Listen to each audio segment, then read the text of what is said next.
কালি দেখিলো অজয় ফুকন ভিক্টৰ দাস প্ৰমুখ কৰি কেবাজনো আমাৰ উদীয়মান যুৱক তেওঁলোকক পৰহি দিনাখন আৰক্ষী আটক কৰি লৈ গ'ল।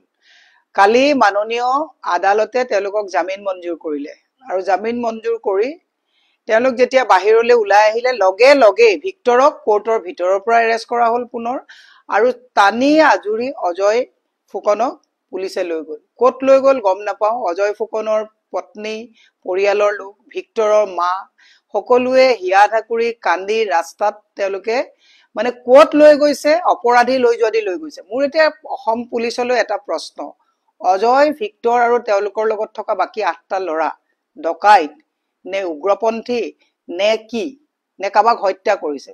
এইটো কথা অসমৰ ৰাইজে বিশ্বাস কৰিব পাৰে নেকি যে পুলিচৰ এটা আৱশ্যনীত পুলিচৰ গাত হাত দিছে বুলি যদি কয় এইটো বাৰু গছত গৰু উঠা কথা হয় নে নহয়?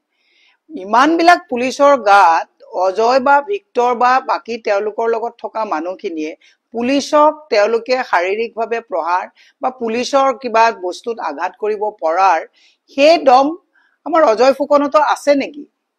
গান বাজানাৰ লগত থকা ল'ৰা ছোৱালী আমি আজি ইমান বছৰৰ পৰা লগ পাইছো।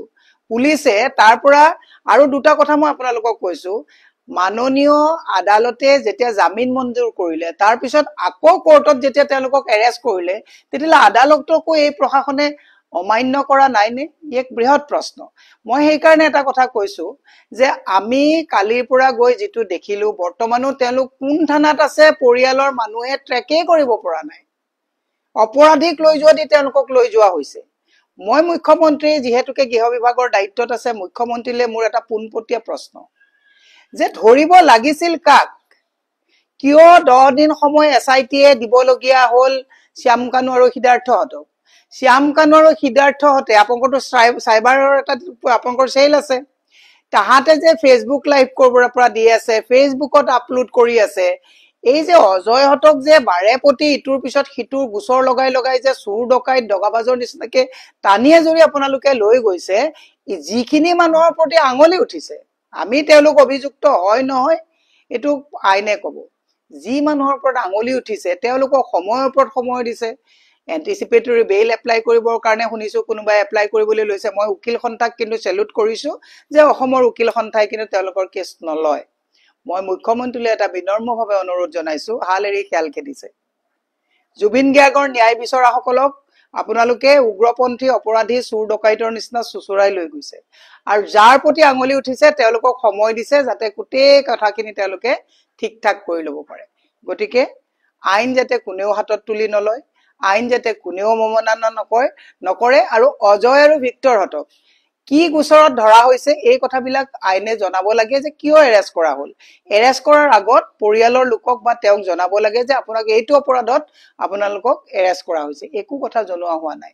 মই সেইকাৰণে এটা কথা আপোনালোকক বিনম্ৰভাৱে পুলিচকো মই আহ্বান জনাইছো, যোৱা পৰহি ৰাতি, যোৱা কালি নহয় তাৰ আগদিনাখন ৰাতি কাষ্টডিটো তেওঁলোকক শাৰীৰিকভাৱে মাৰপিট কৰা হৈছে।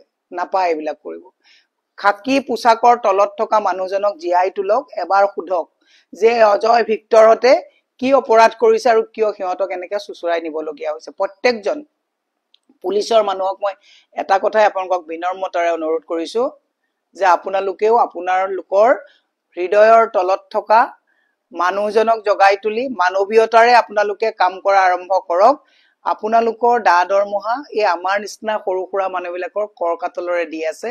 ক্ষমতাৰ অপব্যৱহাৰ নকৰিব। মই শেষত এটা লাইন কৈছো, ক্ষমতাৰ যি মানুহে অপব্যৱহাৰ কৰিছে মই সদায় কৈ আছো, দুৰ্যোধনো বাচি যোৱা নাই, ৰাৱণো বাচি যোৱা নাই, হিটলাৰ বাচি যোৱা নাই, সাদ্দাম হুছেইন বাচি যোৱা নাই, কোনো অত্যাচাৰী শাসক কিন্তু বাচি যোৱা নাই। মনত ৰখাটো ভাল। খাকি পোছাকৰ যিটো গৰম, এই গৰমটো যাতে আপোনালোকে অলপ সংযম কৰি আপোনালোকেও মানৱীয়তাৰ দৃষ্টিকোণেৰে জুবিন গ্যাগৰ ন্যায়ৰ ক্ষেত্ৰত আপোনালোকৰ সহযোগিতা আমি কামনা কৰিছো। ধন্যবাদ।